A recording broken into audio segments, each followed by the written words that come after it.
a very strong woman. At meron pong kasabihan, the strongest wings are those who fly alone. Ang ganda po, no?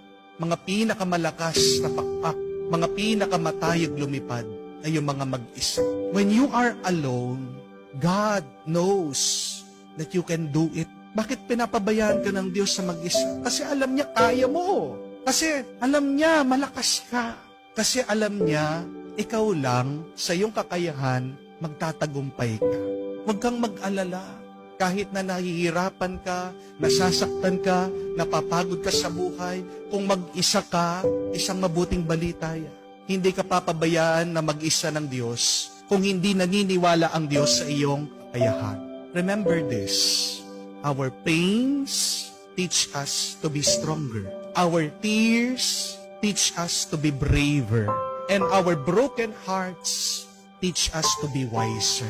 Kung mag-isa ka, dumadaan sa mga pagsubok at problemang ito, ikaw ay tinutulungan lang ng Diyos maging mas malakas, maging mas matatag, at maging mas mataling. Trust in your ability.